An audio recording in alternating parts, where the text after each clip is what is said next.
Hello, friends. This is Dave Hurwitz, executive editor at ClassicsToday.com, here to talk about, well, this is kind of philosophical, and I'm getting, I'm a cranky old fart, and as I'm aging, I'm feeling nostalgic. So I want to talk about diminishing Beethoven, how the classical music industry has made who is arguably classical music's greatest composer, most famous composer, the best known composer, smaller. Yeah, I know there's Bach. Okay, fine. Bach people, you can say whatever you want. But Beethoven is the guy. He always has been, or at least he has been for the past couple hundred years.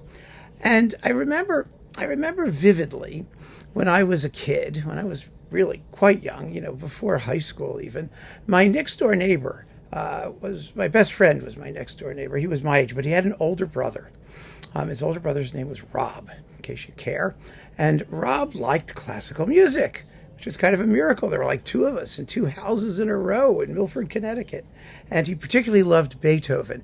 And he had the Beethoven edition, the Deutsche Grammophon, 1977, it culminated with Karajan's 1977 Beethoven cycle. It was the 150th anniversary Beethoven edition, and it was in a bunch of big blue volumes, like books, and he had them stacked across the shelf. And, I had my little Schmagegi record collection and my mom's records and my William Steinberg Pastoral Symphony. I guess I must have been around 14 or 15. That's why I was probably in high school. But, it was a big deal. It was a big deal. They were gorgeous. I mean, it was this huge, impressive. It was like having a set of encyclopedias.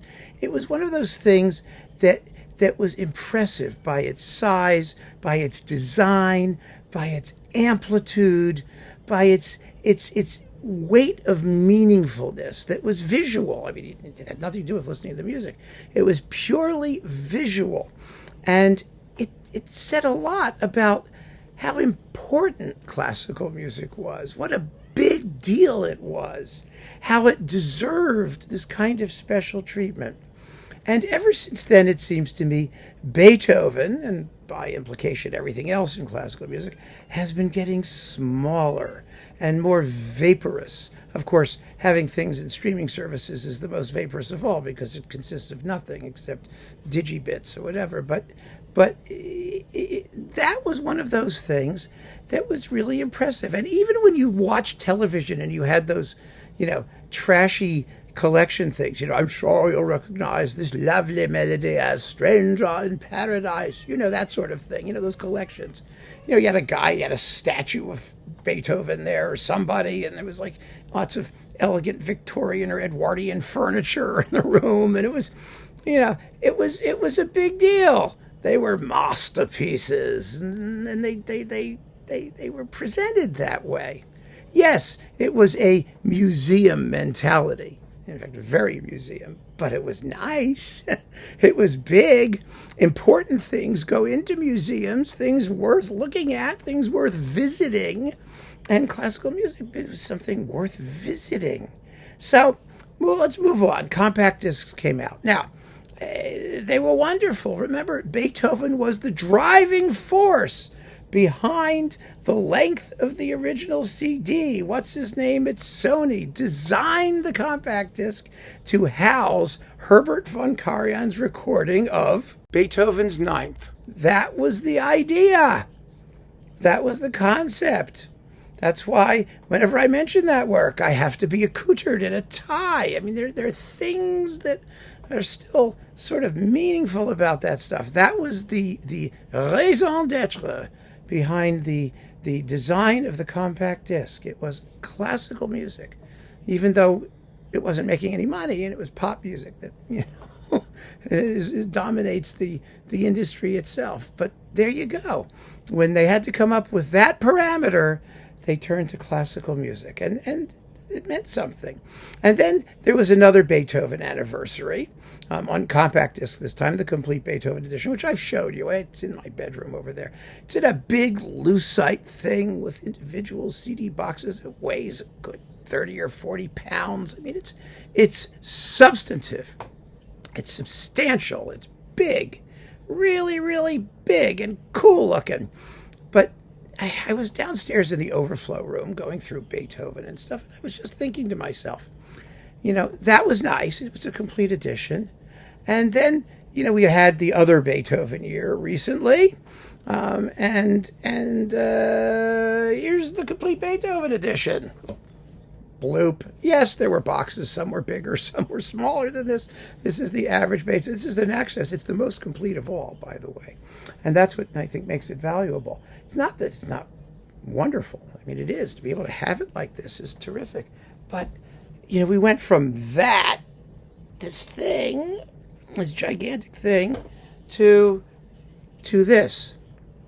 And it doesn't reach out and grab someone as something important. Now, I understand a lot of people get these complete editions. You stick them on a bookshelf. They look great on your bookshelf. You're never going to take them down. You're never going to play anything. You're going to show your friends. They're going to think you're smart.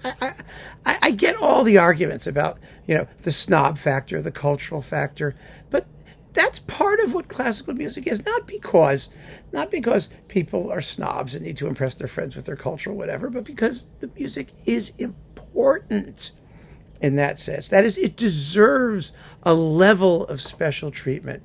And now, I'm going through my little shelf back here, and it's like, okay, all the Beethoven symphonies. Here it is, little tiny, slender box. This is the Venska, Minnesota cycle, which is excellent on BIS, first class, but it's a wafer. It's a saltine. That's what it is. And I can just shove it back here in its little space, right next to half a dozen more Beethoven cycles, that are up here as opposed to down in the overflow room, or all of the Beethoven piano concertos. Here they are with Mitsuko Uchida and Kurt Sanderling.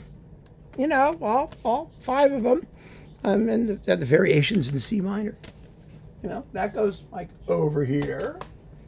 And then we've got, oh my, look, all of the piano sonatas with Annie Fisher. Fabulous Beethoven piano sonata cycle. 30 some odd of them. And this little cookie shaped box. I mean, when these came out, they were on individual CDs, so there were like 9 of them, and it was at least this big.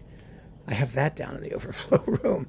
But this 32, the pianist's New Testament, the well-tempered clavier being the Old Testament, as we all know.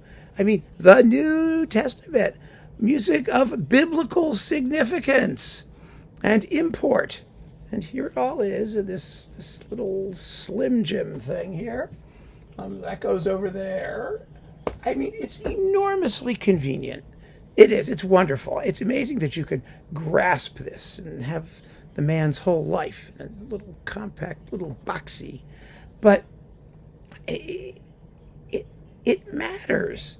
It matters that people understand that their taste has some kind of confirmation in the way society values its artistic products. Now, you may all say, I'm the biggest hypocrite in the world, because how I'm all for marketing, I'm all for capitalism, I'm all for selling and branding and doing all the things you need to do to move the product out there. I get it all. And I love the popularization of things. I have no problem with making it simple, but they're behind all of that. There is a group of people, a large group of people, who will gravitate towards this, not because they're snobs or they need to have their personal taste ratified, or let's face it, yes, they are. A lot of them are. There are people like that. I grant you that. But I don't think I was like that when I was in my teens. I don't think I even understood that aspect of it. All I understood was that this mattered. It was a big deal. And because it was a big deal, I was curious. And that's what I'm trying to get at. The way things are presented, it matters. And if you're dealing with something like classical music that requires a certain amount of time and effort and energy, education, all of these things to really get into deeply, you have to have a way of telling people up front that it's worth it, that the time is worth it, that the effort is worth it, the amount of energy that you invest will be rewarded. And these things said that. They said it without you having to listen to a note. And that's one of the real issues with this, isn't it? We need to be able to say that without forcing people to sit down and go through the project of spending vast hours of their lives just making the decision about whether it's worthwhile. See, that's the point. It's getting people started. Once you're in, then, the sky's the limit. You can do whatever you want. But to get past that initial barrier, I don't think that the industry has served classical music well. For all of the benefits that compact discs offer and different sound mediums and the convenience of streaming and all of the things that we've given people access. The access is there. The convenience is there. What isn't there is the justification, the rationale, the reason why people should bother with it in the first place. That's what's missing. And I just am curious to get your views on that.